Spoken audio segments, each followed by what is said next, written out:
बनारस, शिव की नगरी, मोक्ष की नगरी और भारत की तमाम संस्कृतियों के बीच जिसकी एक अनूठी पहचान है, ऐसी ही नगरी है बनारस, जिसे हम वाराणसी और काशी भी कहते हैं। यहीं पर बनती है बनारसी, जो हमारे, आपके और लगभग हर भारतीय परिवार के घरों की एक अनूठी परंपरा रही है। बनारसी साड़ी एक ऐसा बेशकीमती नगीना है कि आज भी दुल्हनों के शरीर पर बनारसी ना सजे तो कुछ फीका फीका लगता है, ऐसा कुछ लगता है कि चीज़ें छूट गई हैं। बनारसी सौभाग्य का प्रतीक बन जाती है और कई परिवारों में, कई संस्कृतियों में बनारसी को एक परंपरा का हिस्सा मान लिया गया है, जो कि सदियों से चली आ रही है। वैसे इस साड़ी के बारे में बहुत सी बातें कही जाती हैं और आज हम आपको इसी साड़ी से जुड़े कुछ अनूठे किस्से, कुछ अनूठी कहानियां सुनाने आए हैं। कहा जाता है कि इस साड़ी का इतिहास मुगल काल से जुड़ा है, मगर हम कहते हैं, जो कि जानकार भी मानते हैं, कि साड़ी का इतिहास यानी बनारसी साड़ी का इतिहास 2000 साल से भी अधिक पुराना है। शायद आपको जानकर हैरत हो कि बनारसी साड़ी का जो उल्लेख है, जो जिक्र है, वो जातक कथाओं में मिलता है। महाभारत और कुछ बौद्ध धर्म ग्रंथों में बनारसी साड़ी का उल्लेख किया गया है। राशि ठाट बाट का प्रतिनिधित्व करने के लिए इन खूबसूरत साड़ियों का उपयोग कई रूपों में हुआ है। तब साड़ियों को असली सोने और चांदी के धागों का उपयोग करके बनाया जाता था और इसमें 1 साल कम से कम लगता था। कहने की ज़रूरत नहीं है कि इन साड़ियों को भारत में बहुत प्राचीन समय से पसंद किया जाता रहा है। कहा जाता है कि मुगल सम्राट अकबर ने ही बनारसी सिल्क साड़ियों को अधिक प्रसिद्ध बनाया। बनारसी साड़ी का सीधा मतलब सिल्क यानी रेशम के कपड़े से है। अभी तक हम लोग ये मानते हैं कि चीन में सबसे पहले रेशम आया और लंबे समय तक चीन ने इसे गुप्त रखा। लेकिन अगर हम आपको ये कहें कि बनारसी साड़ी का जिक्र 300 ईसा पूर्व जातक कथाओं में मिलता है, तो शायद आपको हैरत होगी। इन कथाओं में गंगा किनारे कपड़ों की खूब खरीद फरोख्त होने का जिक्र है। इनमें रेशम और जरी की साड़ियों का वर्णन मिलता है। ऐसा माना जाता है कि ये बनारसी साड़ी ही है, जबकि ऋग्वेद में इसका उल्लेख है और इसका उल्लेख ऋग्वेद में हिरण्य नाम से है, जिसे रेशम पर हुई जरी का काम माना जाता है। जानकार कहते हैं कि ये बनारसी साड़ी की खासियत होती है। भारी जरी काम के लिए रेशम सबसे सर्वश्रेष्ठ होता है। इतिहासकार रॉल्फ पीच ने बनारस को सूती वस्त्र उद्योग के एक संपन्न केंद्र के रूप में वर्णित किया है। बनारस के जरी वस्त्रों का सबसे स्पष्ट उल्लेख मुगल काल के 14वीं शताब्दी के आसपास का मिलता है, जिसमें रेशम के ऊपर सोने और चांदी के धागे का उपयोग करके इन साड़ियों को बनाया जाता था। अब हम इतिहास से आगे बढ़ते हैं और बताते हैं कि बनारसी साड़ी के प्रकार कैसे होते हैं। बनारसी साड़ी 2 तरह की होती है, कड़ुआ और फेकुआ। जब साड़ी को ढरकी पर बुना जाता है तो उसी समय दूसरा कारीगर सिरकी से डिजाइन को बनाता है। इस तरह की कारीगरी में 2 लोगों की आवश्यकता होती है। एक साड़ी की बिनाई करता है तो दूसरा रेशम के ऊपर जरी के धागों से कढ़ाई करता है। इन साड़ियों पर कैरी की डिजाइन के साथ फूल पत्तियों की डिजाइन भी बनाई जाती है। वहीं कड़वा साड़ी को तैयार करने में कम से कम 2 महीने का समय लगता है। इसी वजह से इन साड़ियों की कीमत बहुत ज़्यादा होती है। वहीं जब हम फेकुआ साड़ी की बात करते हैं, फेकुआ बनारसी साड़ी की बात करते हैं, तो उसमें कड़वा साड़ी जितनी मेहनत नहीं लगती है। बनारस के बजरडीहा इलाके में कड़वा बनारसी साड़ी बड़े पैमाने पर बनाई जाती है और बनारसी साड़ी को सिल्क, कोरा, जॉर्जेट, शातिर पर बनाया जाता है। आज के समय में लेकिन सबसे ज़्यादा जानी जाती है, जो कि मशहूर है, वो है सिल्क। ये तो हम आपको बता चुके हैं कि बनारसी साड़ी को अकबर ने एक बड़ी पहचान दिलाने में उल्लेखनीय भूमिका निभाई। मुगल बादशाह बनारसी सिल्क और जरी के काम को बहुत पसंद करता था और अपनी बेगमों के लिए वो ये साड़ियाँ बनवाया करते थे और इन साड़ियों पर सोने और चांदी की जरी का काम होता था। इन साड़ियों को उपहार के रूप में दिया जाता था और यही कारण है कि आज जब बनारस में जो साड़ियाँ बनती हैं, बनारसी साड़ियाँ, उन पर कहीं ना कहीं मुगल बादशाहों की छाप देखने को मिलती है। सबसे ज़्यादा विकास अकबर और जहांगीर के शासनकाल में हुआ। उसी समय इन साड़ियों पर इस्लामिक डिज़ाइन की फूल पत्तियाँ बनाई जाती थी। वहाँ पर जाली का काम भी होता था, जो कि मुगलों का ही प्रभाव है, लेकिन अब बनारसी साड़ी पर हिंदू देवी देवताओं की डिज़ाइन भी देखने को मिलती है। वैसे हम बता दें कि बनारसी साड़ी का डिज़ाइन बनाना आसान काम नहीं है, बल्कि एक सधा हुआ ज्ञान है। अब कैसे बनाया जाता है ये भी जान लीजिए। साड़ियों पर डिज़ाइन करने से पहले उसे ग्राफ पेपर पर बनाया जाता है, फिर नक्शा पत्रा पर उसे उभारा जाता है। इनकी डिज़ाइन बनाना एक सधा हुआ विज्ञान है जिसमें बहुत धैर्य चाहिए। अगर साड़ी का डिज़ाइन बिगड़ जाए तो उस पर खर्च होने वाले समय की बर्बादी ही होती है। सबसे पहले सोने के मिश्र धातु के टुकड़ों से धातु की पट्टियाँ निकाली जाती हैं, जिन्हें मशीनों से चपटा किया जाता है। फिर उनकी चमक बढ़ाने के लिए उन्हें पॉलिशर से गुजारा जाता है। साड़ी पर लगाए जाने वाले डिज़ाइन पहले कागज़ पर बनाए जाते हैं, जिसमें छिद्र ब्रेल लिपि की याद आ जाती है इनको देखकर। एक साड़ी के लिए सैकड़ों पैटर्न बनाए जाते हैं, फूलों की आकृति या किसी और पैटर्न के रूप में। इन साड़ियों को तैयार होने में 15 दिन से लेकर 1 महीने या इससे ज़्यादा का भी समय लग सकता है, यहाँ तक कि 6 महीने भी लग सकते हैं। हाथ से बनी हुई जो बनारसी साड़ी है, उसका जो डिज़ाइन है और उस पर जो जरी का काम होता है, वो बहुत सधे हुए कारीगर ही कर पाते हैं। इसी कारण इसे बनने में बहुत समय लगता है और कई बार तो जैसा कि हमने बताया कि महीनों लग जाते हैं। और इसी हिसाब से यानी जितनी अच्छी डिज़ाइन होगी बनारसी साड़ी पे, उसे बनाने के लिए उतना ही महंगा कारीगर काम करेगा और इसी से साड़ी की जो कीमत है वो तय की जाती है। अब हम बात करते हैं बनारसी में मोटिफ के जो प्रकार हैं उन पर।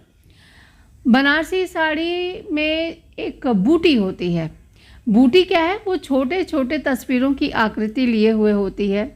इसके लिए अलग अलग पैटर्न 2 या 3 रंगों के धागे की सहायता से बनाए जाते हैं और कई बार 5 रंग के धागों का उपयोग किया जाता है। इसे पंचरंगा यानी जामेवार कहा जाता है। यह बनारसी साड़ी के लिए प्रमुख आवश्यक तथा महत्वपूर्ण डिज़ाइनों में से एक है। इससे साड़ी की ज़मीन, जो कि हम लोग साड़ी का जो मुख्य भाग है उसको कहते हैं, यानी साड़ी की ज़मीन या मुख्य भाग, उसे उसको सजाया जाता है। पहले रंग को हुनर का रंग कहा जाता है। ये सामान्यतः सुनहरे या चांदी के वाले धागे से यानी गोल्ड या सिल्वर धागे से एक एक्स्ट्रा भरनी से बनाया जाता है और इसके लिए सिर की यानी बॉबिन का उपयोग किया जाता है। हालांकि आजकल इसके लिए रेशमी धागे भी इस्तेमाल में लाए जाते हैं, जिसे मीना कहा जाता है और वो रेशमी धागे से बनता है। मीने का रंग हुनर के रंग का होना चाहिए। आगे बढ़ते हैं। अब बात होती है बूटा की। तो बूटा वो है जब बूटी की आकृति को बड़ा कर दिया जाता है तो उसे बूटा कहता है। और छोटे बड़े पेड़ पौधे जिसके साथ छोटी छोटी पत्तियां तथा फूल लगे हों, इसी आकृति को बूटे से उभारा जाता है। ये पेड़ पौधे भी हो सकते हैं और कुछ फूल भी हो सकते हैं। गोल्ड, सिल्वर या रेशमी धागे या इनके मिश्रण से बूटा काढ़ा जाता है। रंगों का चयन डिज़ाइन या आवश्यकता के अनुसार किया जाता है। बूटा साड़ी के बॉर्डर, पल्लू तथा आंचल में काढ़ा जाता है, जबकि ब्रोकेड के आंगन यानी पोत में से काढ़ा जाता है।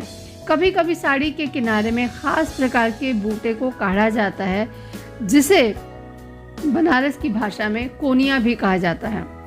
कोनिया की बात करें हम तो ये पट्टी, बेल, शिकारगाह, जंगला, इस तरह की आकृति होती है और इसे कोनिया कहते हैं। इसकी जो खास बात है ये है कि डिज़ाइन और आकृति इस तरह से बनती है कि वो कोने के आकार में आसानी से आ सकें और बूटे से वस्त्र और अच्छी तरह से अलंकृत हो सके। जिन वस्त्रों में स्वर्ण या चांदी के धागों का प्रयोग किया जाता है उन्हीं में कोनिया को बनाया जाता है। कोनिया काटने के लिए रेशमी धागों का प्रयोग नहीं किया जाता है, क्योंकि रेशमी धागों से शुद्ध फूल पत्तियों का डिज़ाइन सही तरीके से उभर नहीं पाता। पल्लू डिज़ाइन के बाद कोने से कोनिया बनाया जाता है, जो कि प्राय आम के आकार का होता है और इसे बनाना यकीन मानिए बहुत कठिन होता है, क्योंकि एक साथ इसमें 3 जालों से बुनाई की जाती है। यह एक पारंपरिक कला है। अब हम आगे बढ़ते हैं, जो कि जाल और जंगला, उसके पहले एक चीज़ आती है बेल। बेल क्या है? एक आरी या धारीदार फूल पत्तियों या ज्यामितीय ढंग से सजाए हुए डिज़ाइन होते हैं। इन्हें क्षैतिज, आड़े या टेढ़े मेढ़े तरीके से बनाया जाता है, जिससे एक भाग को दूसरे भाग से अलग किया जा सके। कभी कभी बूटियों को इस तरह से सजाया जाता है कि वे पट्टी का रूप ले लें। भिन्न भिन्न जगहों पर अलग अलग तरीके के बेल बूटे बनाए जाते हैं। बेल साड़ी के किनारे पर लगती है और 4 अंगुल में नापी जाती है। इससे घूंघट का नाप तय होता है। बेल में फूल पत्तियों के अतिरिक्त विभिन्न पशु पक्षियों या मानव आकृतियों के मोटिव भी बनाए जाते हैं। अब इसके बाद आता है, यानी बेल के बाद बारी आती है जाल और जंगला की। जैसा कि नाम से ही आप समझ सकते हैं कि जाल की आकृति होती है इनकी, और जाल के भीतर बूटी भी बनती है, और इसे जाल जंगला कहते हैं। जंगला डिज़ाइन प्राकृतिक तत्वों से काफ़ी प्रभावित है। कतान और ताना का प्लेन वस्त्र है, और इसमें डिज़ाइन के लिए सुनहरी या चांदी की जरी का प्रयोग होता है, जिसमें फूल, पत्ते, जानवर, पक्षी इत्यादि बने होते हैं। यदि मीनाकारी करनी हो जंगले में, तो इसमें अलग अलग रंगों के रेशम के धागे का प्रयोग किया जाता है, और इसी प्रकार बेल जंगला भी बनाया जाता है। अब बात करते हैं झालर की। बॉर्डर के तुरंत बाद जहां कपड़े का मुख्य भाग, जिसे अंगना कहा जाता है, उसकी शुरुआत होती है, वहां एक खास डिज़ाइन वस्त्र को अधिक अलंकृत करने के लिए दिया जाता है, जिसे झालर कहा जाता है। सामान्यतः यह बॉर्डर के डिज़ाइन से रंग तथा मटेरियल में मिलता होता है। झालर में तोता, मोर, पान, कैरी, 3 पत्तियाँ, 5 पत्तियाँ मोटिव डिज़ाइन किए जाते हैं। झालर बेल के आखिर में साड़ियों के अलावा जरदोजी का काम भी यहाँ चालू हो चुका है। बनारस की अपनी परंपरा तो है ही, और ये जरदोजी बनाना वहाँ की परंपरा नहीं, लेकिन अब वहाँ बनारसी साड़ी में जो है जरदोजी का काम आरंभ हो गया है। अब आते हैं इस मोटिफ के प्रकार के बाद बनारसी साड़ी के प्रकार पर। तो बनारसी साड़ी के प्रकार की बात करें तो आती है एक बनारसी चिनिया सिल्क। यह एक प्रकार की बनारसी साड़ी है, बनारस साड़ी है, जो चिनिया नामक रेशम के धागे से बनाई जाती है और कम बजट में है, आप आराम से खरीद सकते हैं। फिर आती है बनारसी सूती साड़ी, जो देखने में बड़ी सुंदर होती है, और बनारसी कॉटन साड़ियों का एक बहुत आरामदायक एक पहनावा बनता है। तो जो रोज़मर्रा के ज़िंदगी में साड़ियाँ पहनना जो लोग पसंद करती हैं महिलाएं, वो बनारसी सूती साड़ी पहन सकती हैं। इसके बाद आती है बनारसी जूट सिल्क साड़ी, जो कि बहुत टिकाऊ होती हैं और उच्च गुणवत्ता वाले रेशम के संयोजन से बनाई जाती हैं, और दूर से देखने में ही बहुत सुंदर लगती हैं।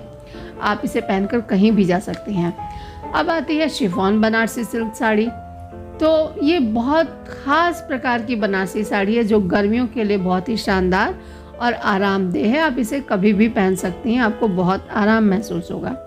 फिर बनारसी कतान साड़ी।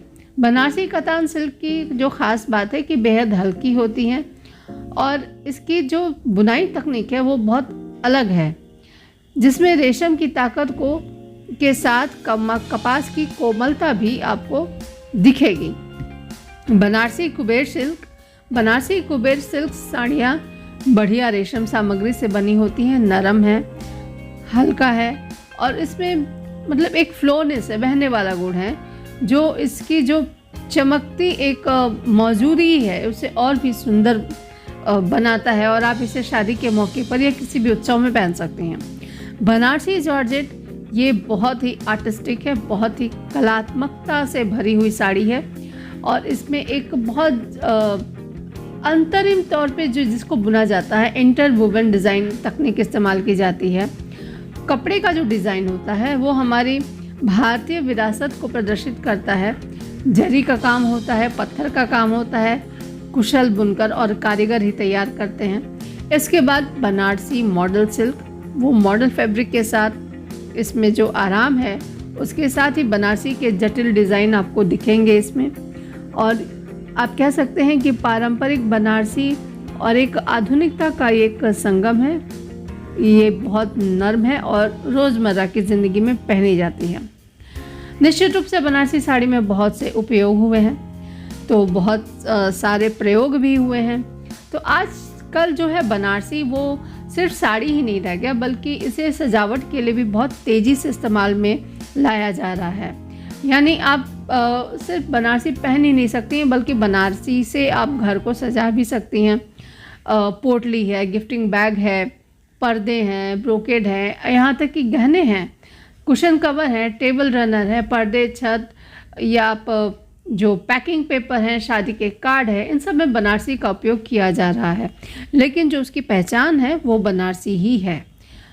तो ऐसा है कि इस बनारसी में आगे ले जाने की जो बहुत एक गुंजाइश है।